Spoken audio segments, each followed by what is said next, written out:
Let me know when you're ready, and while you're doing that, I'll get the presentation set up. Yep, we're good. OK, first I have to find my cursor. Click a little red box, or a little red button. OK, that's good. Go into present mode. And I'm presenting to the wrong screen. OK, let's see if I can make this go to the correct screen.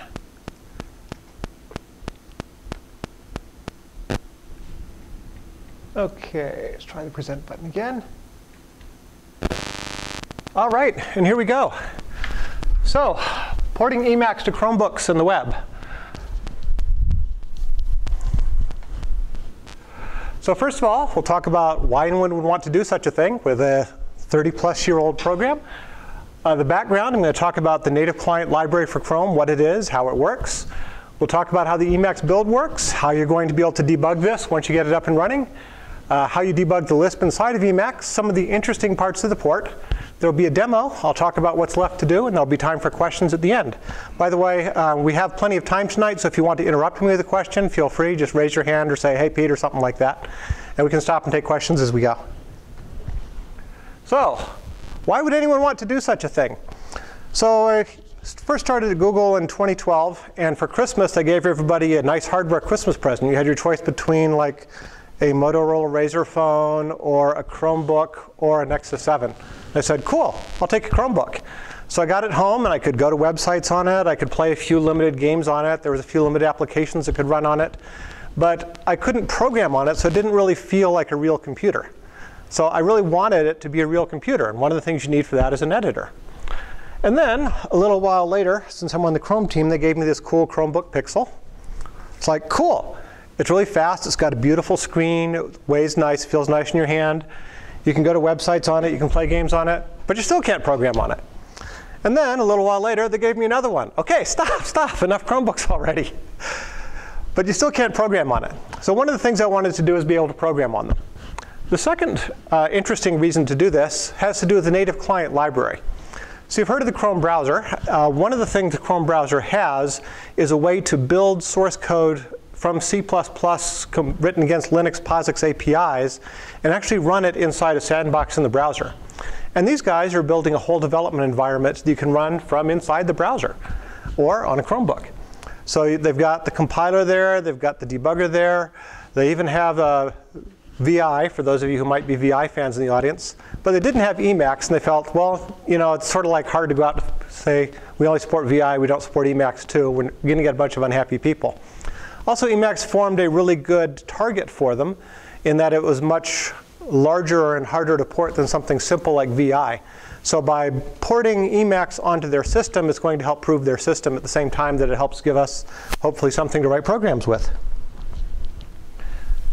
So NaCl, which stands for Native Client, has an application. We'll talk about what Chrome apps are in just a minute that you can download today called the Native Client Development Environment. So you can download this application to any instance of Chrome you have anywhere or any Chromebook. You can fire it up its command line. From that command line, you can type GCC. You can compile programs. You can do most of the kinds of things you're used to doing on Linux machines. So what is NaCl and how does it work? So you start with some C or C++ source files. And you run a NaCl compiler, which is based on the GCC compiler that compiles for their target backend. It turns into a compiled file that uses the .nexe extension for native executable so that we can differentiate them from Windows executables, et cetera.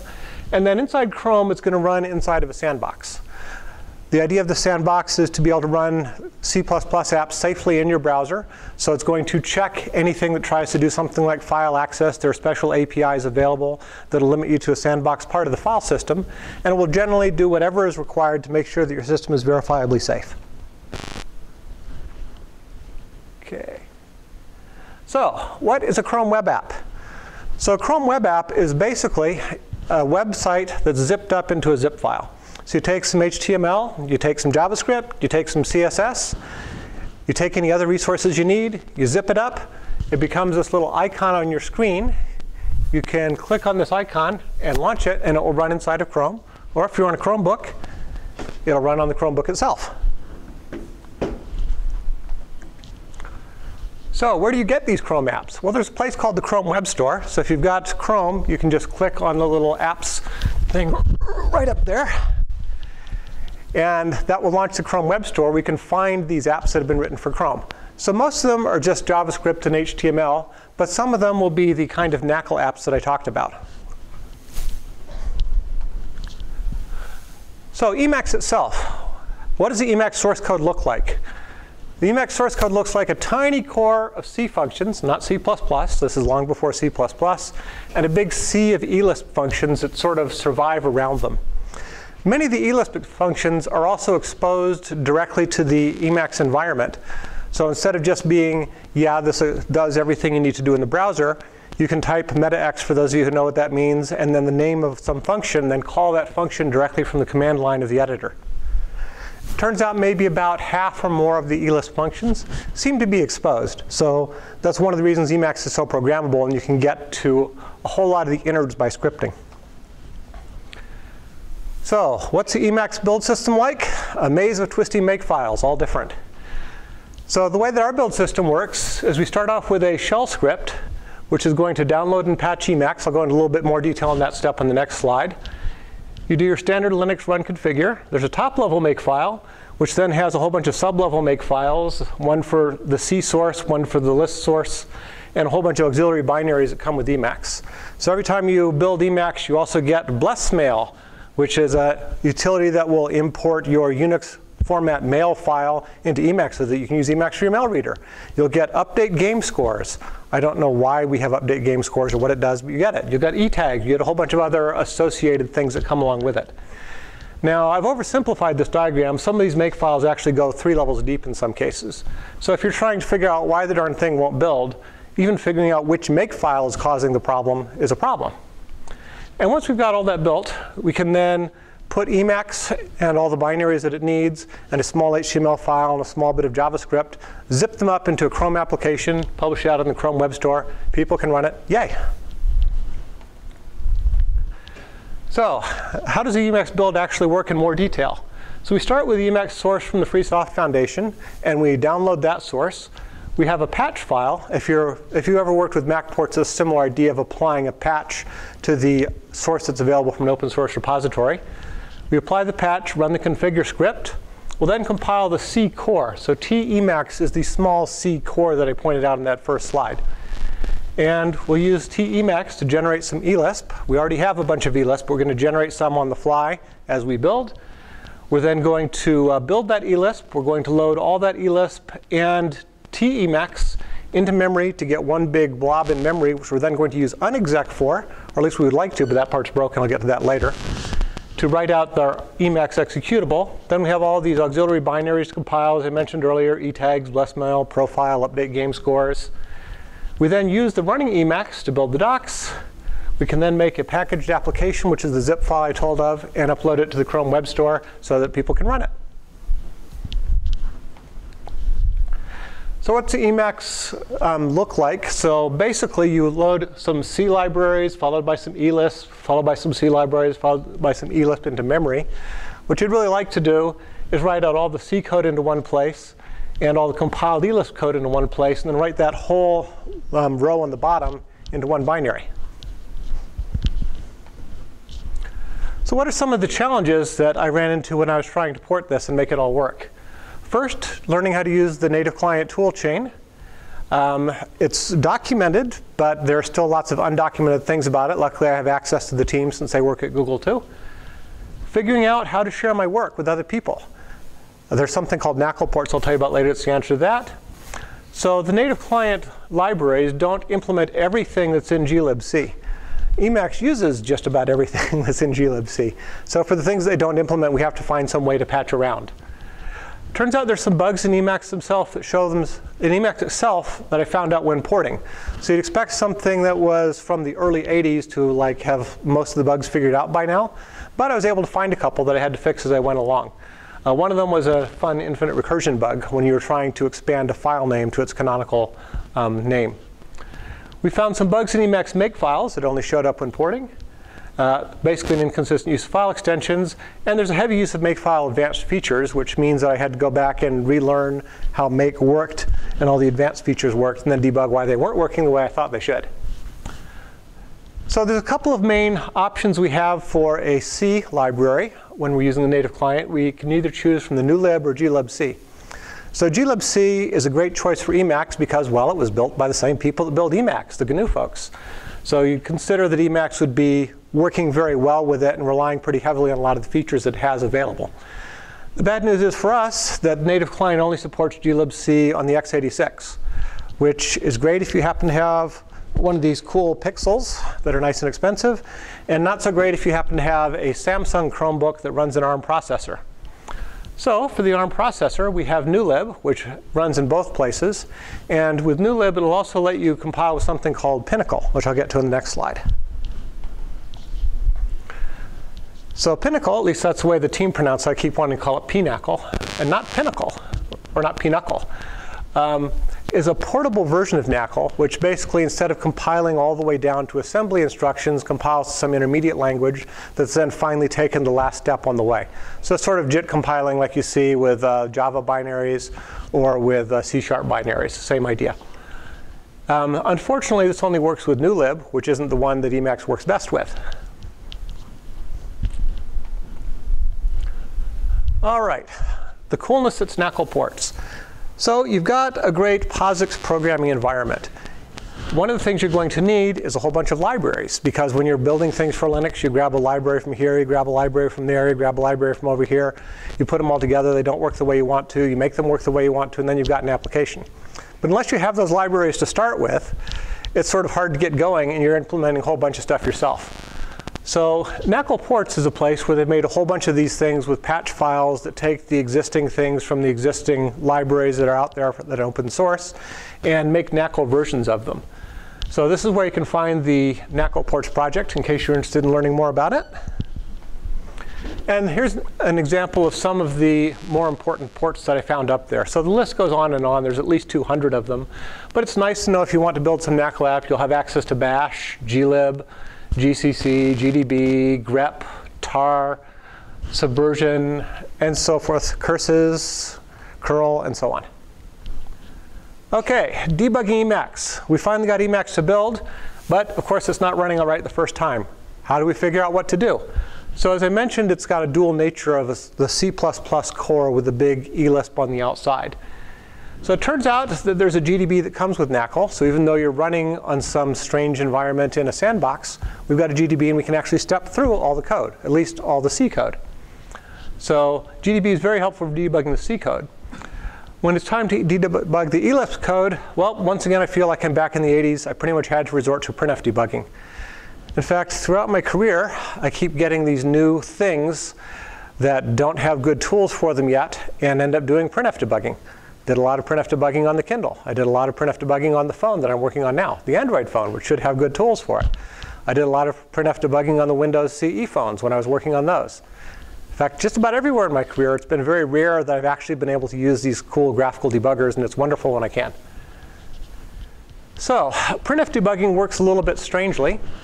So there's things that happen before the windowing system comes up and things that happen after. For anything that happens before, you can just call printf from C, and it'll print right to the screen.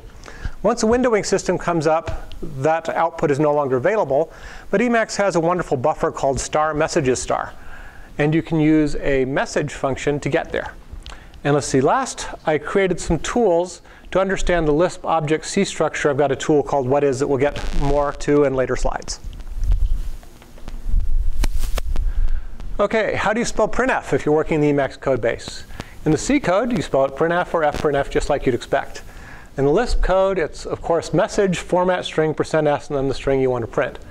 And it turns out the C code actually has a message too. So if I'm later after startup, instead of C calling printf to go, which will go someplace I won't see, I can call messages, which will go someplace, or message, which will go someplace I will see.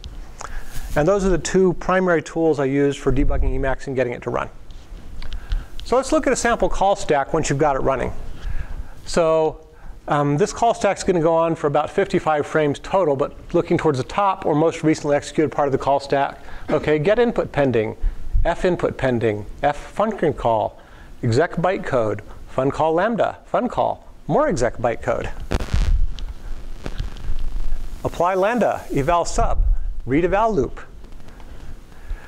Exec bytecode. So as you're starting to get the idea, perhaps, maybe using the GDB debugger isn't providing all that much help when you're in Lisp. All you're really seeing is, yep, here's how we step through the code that calls the different eLisp functions and evaluates them and gives you your result.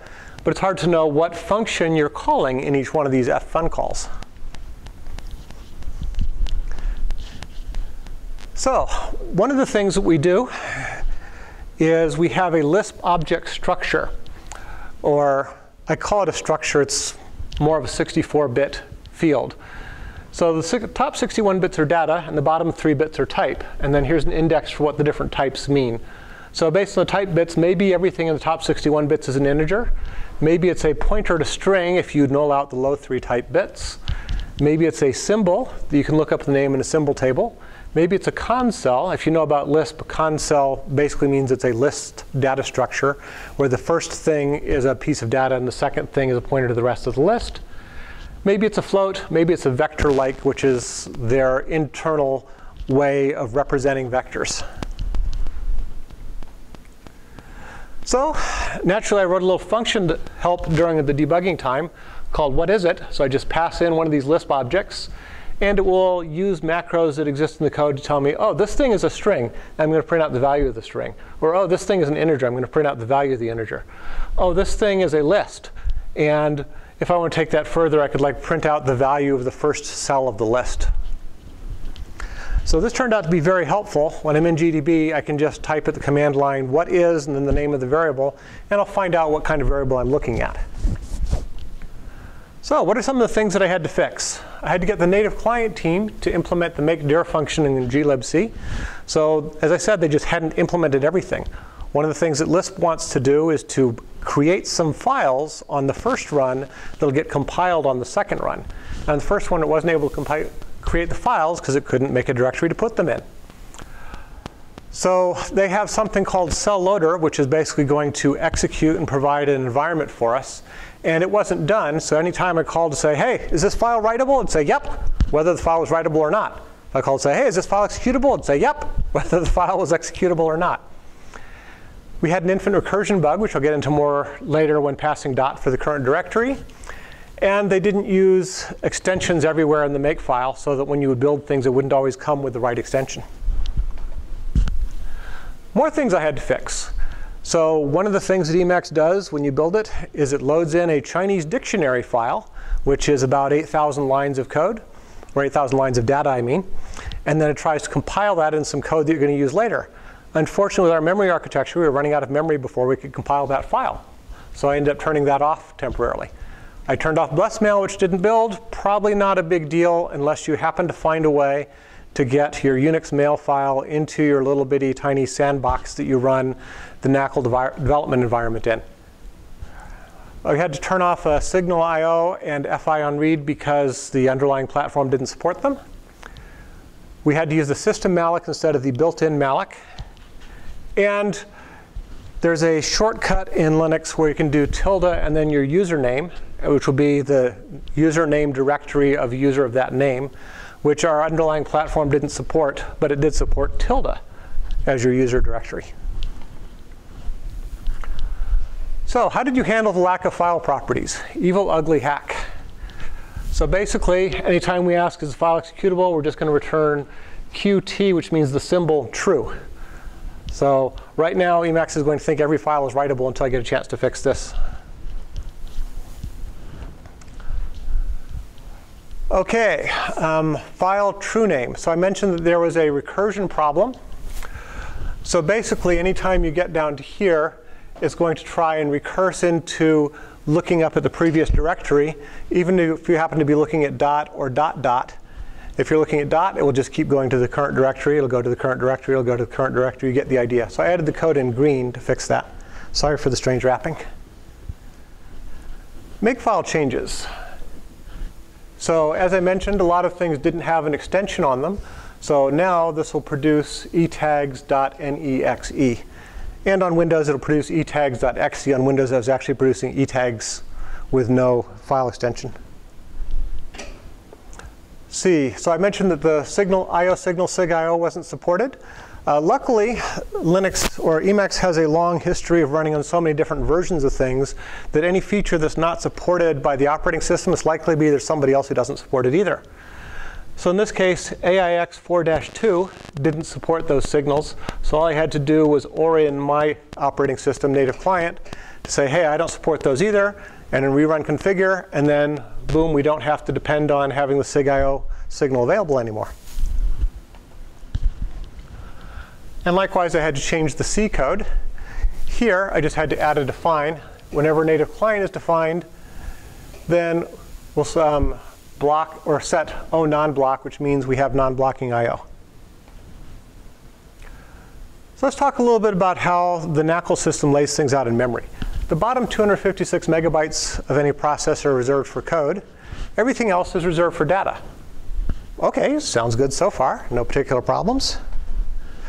Well, the way this works in practice is in conventional Linux, you'll have your code for library A, then your data, then your code for library B, then your data.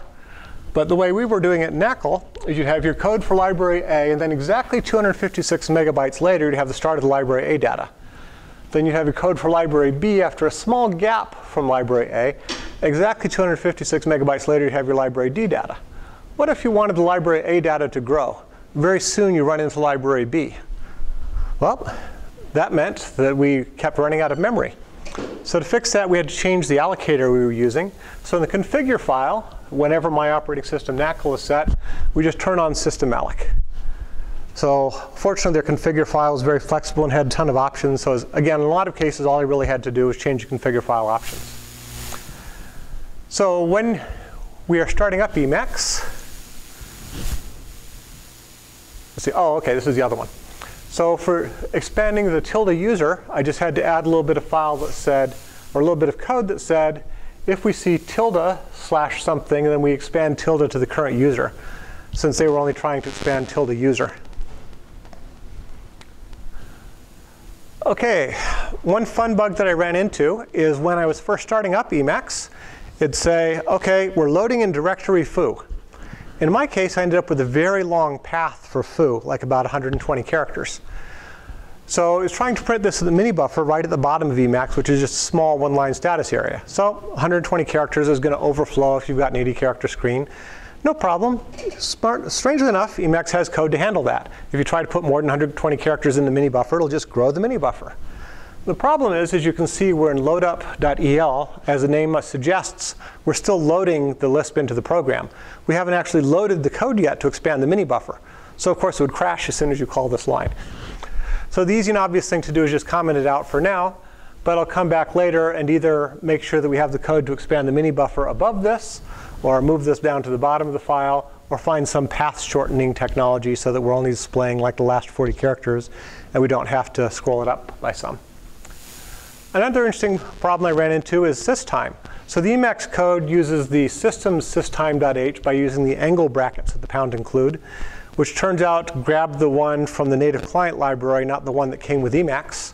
So to get the one that came with Emacs, I just had to change it to use the quotation marks around the file name. So, quick question. Yes? So about the systime.h, so even on, say, Linux, it's using the systime.h, not So Emacs actually comes with a systime.h. Is that like an Emacs bug, or do they? It's hard to say. It may be that they wrote systime.h before it became part of the system and worked well on systems that took their systime.h, since they're GNU and they're delivering the GNU libraries. And in most cases, it wasn't a problem because they used theirs. In our case, we didn't use theirs. So yes, this could be a bug in the Emacs code, but a very subtle one with a long history. OK, if you're going to build for native client, you have to have a special entry point, which has to be named NaCl main instead of main. So I had to add an extra file with the NaCl main entry point and call something I'm going to call real NaCl. So what am I calling? Looks like I'm calling NaCl Emacs main. And then I had to go into emacs.c and change to have a NaCl Emacs main if NaCl was defined, or to use a regular main if it wasn't defined. Pretty easy stuff. All right, time for a demo. So what I had planned to do was demo it on this Chromebook right here. And we can still do that, but it's going to be hard for everybody to see. The problem I'm having tonight is the data port available on the Chromebook is not working well with the projector we have. But as I said, it'll run not only on a Chromebook, but also on Chrome Anywhere. So I'm going to run it on this Macintosh. But I will have this available for people to come up and look at. Emacs is running on here. You can type commands to your heart's content. Yes? You can use the VNC, sir. Say again? Use VNC. I don't know how to run VNC on a Chromebook.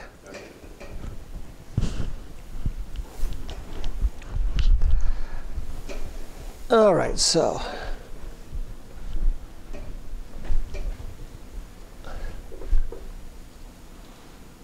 we'll go to apps.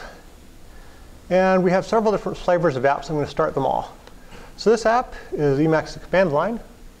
Oops, I'm not trying to show my mail there. This app is Emacs for X Windows. It still wants to show my mail. And the last app will be the native client development environment, which is actually my second screen of apps. And of course, it wants to show my email again. OK. Now these have started over on the other screen, so I'll drag them over one by one. OK, that should be the native client development environment, which is still starting.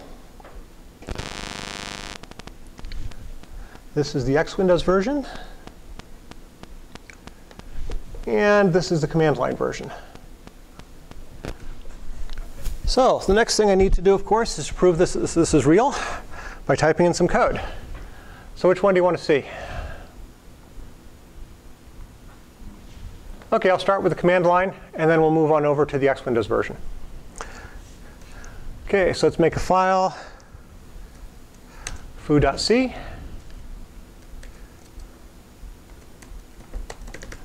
So you can see right away that we're actually getting colored text. So syntax coloring is on and working properly.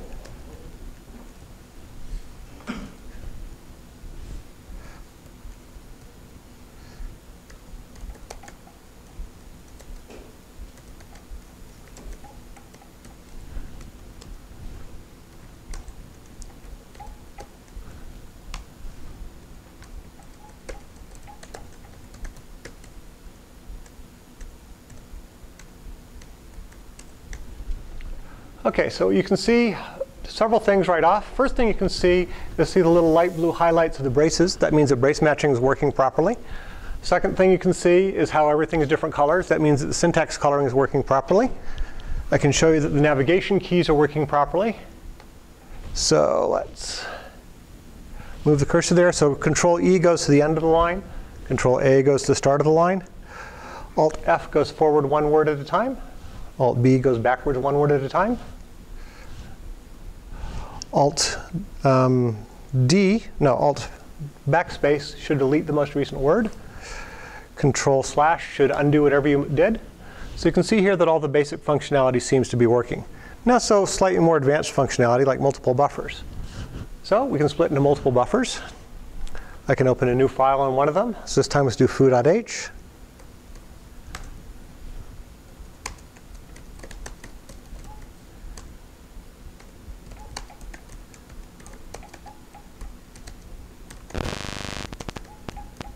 Oops.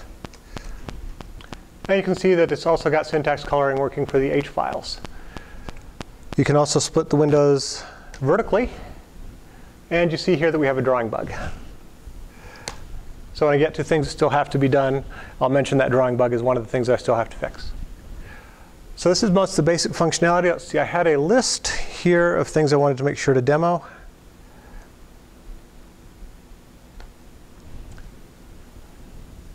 See. Oops, I dismissed the presentation, didn't I?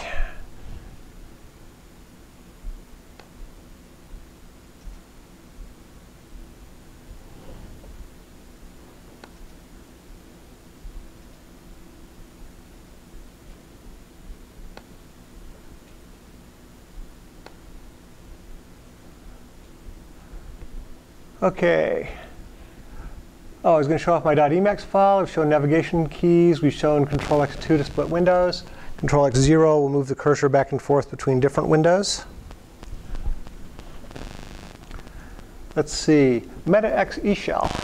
So Emacs has a built-in shell.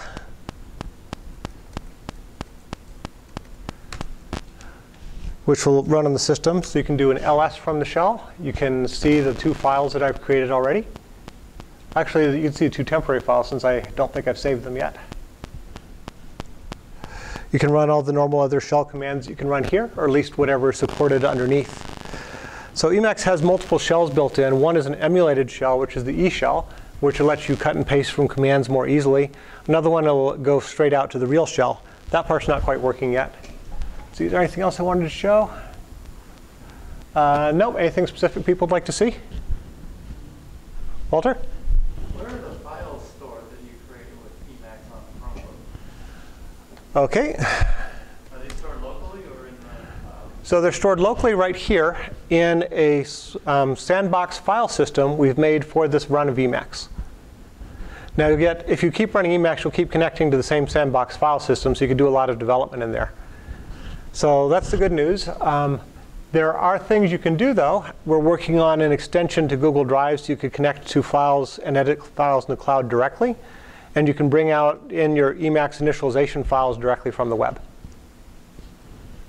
Lloyd?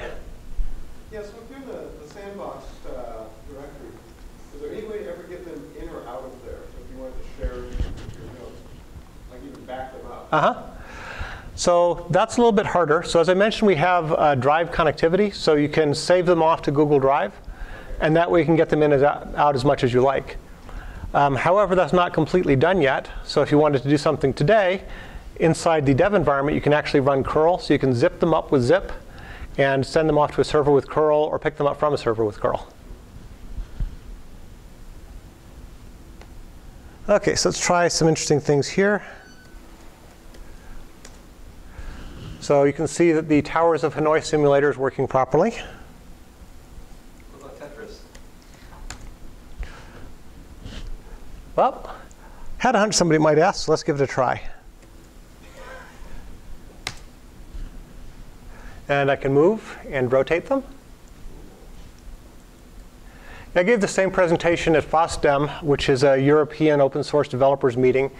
And afterwards, I just left my Chromebook up there, and I was answering questions for people. And when I looked to see what was happening on my Chromebook, somebody had started Tetris.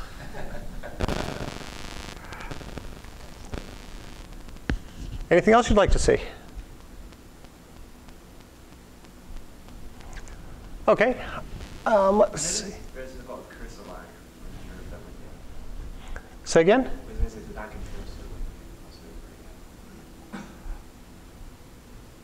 It feels reasonably responsive to me, but we are seeing a lot of cursor trails, aren't we? Yeah, I don't think that's Emacs. I think that's just the Mac connecting to this projector. But I'm not sure. It could be my fault, too. You never know. Let's see. Now I'm seeing trails here. OK, definitely looks worse there. So we're actually running X Windows in addition to running Emacs. So it could be that there's some problem in our X Windows server.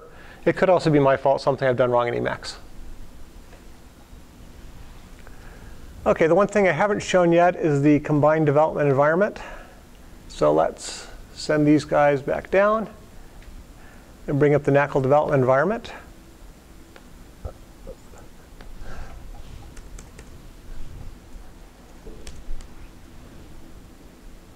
OK, and it's not working.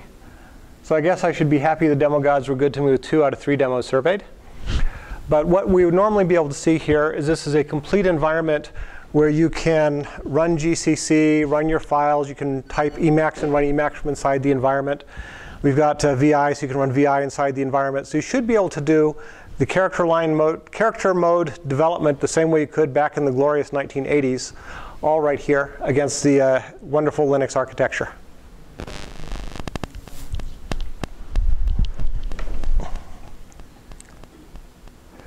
All right, just a second while I get back to the presentation. Of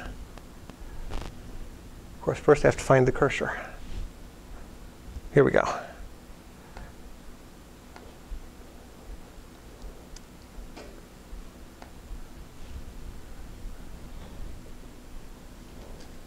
OK, back to present mode.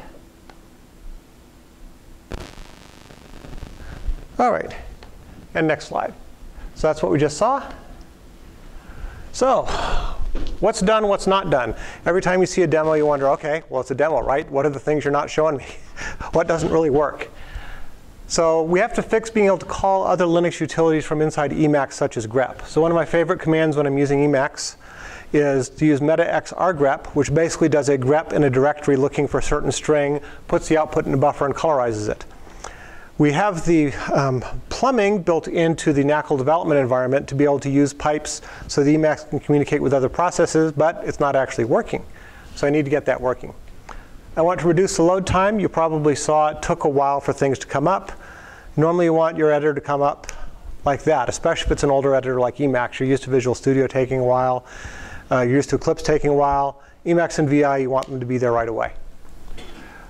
Fix the window drawing and resizing issues. So you saw one of the window drawing issues when I split a window vertically. So I've got a workaround for that, but I need to actually, instead of working around, find the root cause and fix it. Debug and fix some of the common Lisp or some of the common Elisp packages that don't work. So Emacs has tons and tons of load-on packages, things like icicles, and they're not all working right now, mostly because they're shelling out. But once I get the shell out fixed, I want to test them all again. If there's anything that still doesn't work, I want to fix that. Autocomplete menu drawing has been fixed. These are old slides. Background color has been fixed. We got X included in the dev environment already, so we can run Emacs in window. That's been fixed. I talked about find a way to mount a cloud drive. So we have that, and it works, but it's not quite to the point yet where I can point my eLisp directory at the cloud drive. So my work's not really done until I can start up. I can load all of my Emacs customizations from the cloud drive. I can save files to the cloud drive. At that point, we've got something real. Right now, we're using the glib library, as I mentioned, but we want to move to the new lib library so we can get support for running portably and running on other architectures such as ARM. I want to upstream the work back to the GNU and the Free Software Foundation. So that's one of the things you're supposed to do when you're working on their code, is to give them back the changes. So I'm trying to do it properly. I've already got 3 or 4 changes in, properly code reviewed and submitted, and I'm going to work on getting the rest in. And this last one is really interesting. One of the neat things you can do with the NaCl technology is you don't just have to build apps, you can actually build websites. So a future could include a web page that had a frame in it, and the frame is actually running Emacs. Now, why might you want to do this? Maybe you have a programming class, and you want people to be able to write their programs with a real editor instead of something you just came up or some JavaScript libraries you found. You had a question? Yeah. So how would it run on a website without? Because I assume that Chrome provides the sandbox. So yep. If it's running locally, I guess it would be running locally in Chrome. Yeah, it's running locally in Chrome in a sandbox. So that website won't work on Firefox, or it won't work on Edge or anything else. It'll only work in Chrome. But you could run it on a website. And maybe this is technology we can take beyond Chrome someday. So is that your motivation for doing this? Or? No, my motivation for doing this was pretty much what I said at the beginning. Just that the Chromebook didn't feel real because I couldn't write programs on it. And I thought it'd be nice to have an editor. So I have bright, new, shiny object syndrome. Ooh, wouldn't it be cool if I could make my editor run on a Chromebook? Okay. So I'm chasing the bright, new, shiny object. I've been chasing this particular object for about a year now. So fortunately, I work at, not at this company, but another company nearby who has a 20% program. So I can spend 20% of my work days working on getting Emacs to work. I was just wondering how it does that with your normal daily activities. Yep, so basically the way it works is every Friday I work on Emacs. Monday through Thursday I work on my normal day job. So I want to say thanks to the guys on the native client team at Google who helped me out. So that's a picture of Brad Nelson, a picture of Sam Clegg. They're both a huge help. Brad Nelson got the whole port started before I showed up and said, oh, cool, I want to do that. But he didn't know where to go with it. He was a VI user, so he didn't really understand Emacs. And Sam was another person on their team who was always Johnny on the spot whenever I needed an answer to a question. It's like, native client isn't doing this. Oh, have you tried X? Or, oh, Y is broken. So those are the guys that helped me out with that. And that's the end of the presentation. As I said, it wasn't a long presentation. I have this machine up here to play with, and I'll open the Chromebook up to play with. But until then, are there any questions? Yes? How is the sandbox implemented? How is the sandbox implemented? I knew the answer to that 6 months ago when I read the document, and it remained in my head for a little while. As I remember, it's a series of trampolines, so anything that's a system call is caught by a trampoline, is sent over somewhere to be validated, and if it meets the proper preconditions, the system call is allowed to proceed. Some of the other APIs, such as the file API, are indirected to Chrome's file APIs. So Chrome has some file APIs that applications are allowed to use, and those go to a sandboxed file system. Sorry, I couldn't give you a better answer. Is that enough of a start? OK, any more questions? Walter? If this turns your Chromebook into a general purpose programming machine, doesn't that mean it becomes subject to all the malware and things all the other computers and subjects? I mean, is this something somebody wants to have on your Chromebook because of that? Right. Well, everything in the development environment still runs within the same sandbox. So your development environment is basically a virtual machine. You can do whatever you want to in the virtual machine, but you shouldn't be able to do anything evil or outside the sandbox. You could definitely write your own program that does something harmful, like using up all the CPU or trying to eat up all the memory that it's allowed to allocate, but it shouldn't be able to take down the rest of the machine or do anything like that. Now, could you try and write some kind of graphical app that spoofs the login screen? Maybe.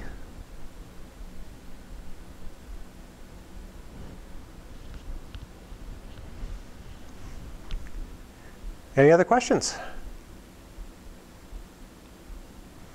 If it was sandbox, how's the interface with X Windows? Say again? Sandbox, how's the interface with X Windows? How does it interface with X Windows? When sandbox, you know, So the sandbox prevents it from interfacing directly with X Windows.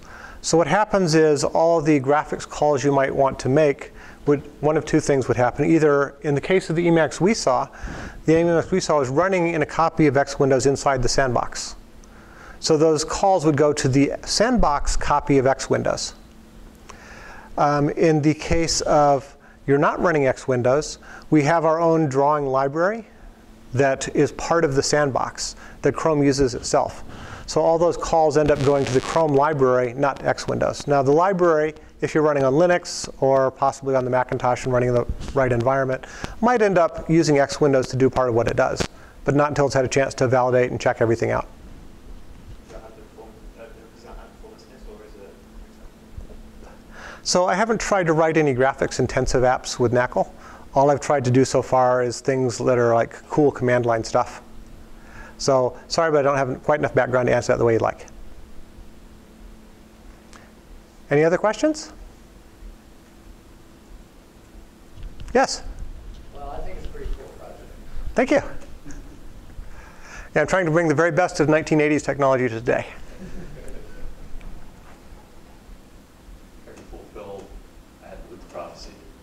Anything that, well, I mean, Atwood's thing was like anything that hasn't been implemented in JavaScript eventually will be. But I take it more liberally to say anything that hasn't been implemented in a browser eventually will be. Yep, everything's coming to the browser. It runs everywhere. All right, well, thank you very much, everybody. I appreciate your taking the time to listen to my talk. And I'll have both machines up here set up for demos if anybody wants to come play with them. And if not, I understand if you've seen Emacs before, it's not completely new. Thank you.